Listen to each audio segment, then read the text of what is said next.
மண்டலமான கால்வாய் மண்டலம் என்ற சிறப்பு பண்பு எந்த உயிரியில் காணப்படுகிறது? கால்வாய் மண்டலம்ங்கிற சிறப்பு பண்பு வந்து கடற்பஞ்சுல தான் காணப்படுது. உடலில் உள்ள உணர் நீட்சிகளில் நெமட்டோசிஸ்ட் எனப்படும் கொட்டும் செல்களை கொண்ட நெமட்டோசிஸ்ட் அப்படிங்கிறது வந்து கொட்டும் செல்கள், அது உள்ள ஒரு தொகுதி எது? எந்த தொகுதியில வந்து கொட்டும் செல்கள் இருக்கு அப்படின்னா நிடேரியா அப்படிங்கிற தொகுதி. நிடேரியா. பவளம் போன்ற நிடேரியாக்களின் சட்டகம் எதனால் ஆனது? ஒவ்வொரு பொருளால் ஆனதா இருக்கும். ஓகேவா? அதோட மேல் சட்டகம். ஸோ நிடேரியாக்களோட சட்டகம் வந்து கால்சியம் கார்பனேட்டால் ஆனது. கைட்டின்கிற பொருளால் ஆனது, கால்சியத்தினால ஆனது அப்படிங்கிறதெல்லாம் வரும். ஸோ அப்படி பார்த்தோம்னா நிடேரியா, அதாவது பவளப்பாறைகள், பவளம் இருக்கு இல்லையா, அதோட சட்டகம் வந்து எதனால் ஆனதுன்னா கால்சியம் கார்பனேட்டால் ஆனது.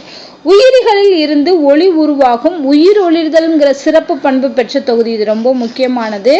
உயிர் ஒளிர்தல், அதாவது வெளிச்சம் வரும், சில உயிரினங்கள்ல இருந்து வெளிச்சம் வரும். அப்படி இருக்கக்கூடிய அந்த உயிர் ஒளிர்தல் அப்படிங்கிற பண்பு வந்து எந்த தொகுதியில இருக்குன்னா டினோஃபோரா அப்படிங்கிற தொகுதியில தான் இருக்கு. டினோஃபோரா. பின்வரும் கூற்றுகளில் தவறானது எது அப்படின்னு கேட்டிருக்காங்க. ஸோ ஃபர்ஸ்ட் என்னென்ன கொடுத்துருக்காங்கன்னு பார்ப்போம். கண்டங்களாக்கம் என்னும் நிகழ்வு மெட்டாமரிசம் எனப்படும். ஸோ உயிரினங்கள் வந்து கண்டங்களாக பிரிக்கப்படுதுன்னு சொல்றோம் இல்லையா, அதுக்கு பேர் வந்து மெட்டாமரிசம்.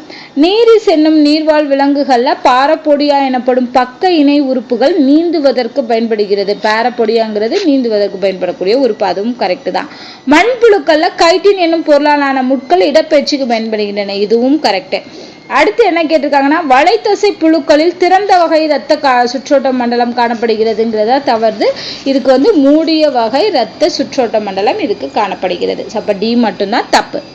விலங்குலத்தின் பெரிய தொகுதி எது? ஃபர்ஸ்ட் அதிகமா இருக்கக்கூடிய தொகுதி எதுன்னு பாத்தீங்கன்னா கணுக்காலிகள் தான் அதிகமா இருக்கு விலங்குலகத்துல.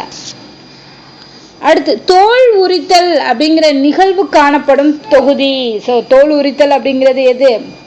இந்த பாம்பு இதுக்கெல்லாம் தானே தோல் உரித்தல்ங்கிற நிகழ்வு காணப்படும். அது எல்லாமே கணுக்காலிகள்ல வரக்கூடியது.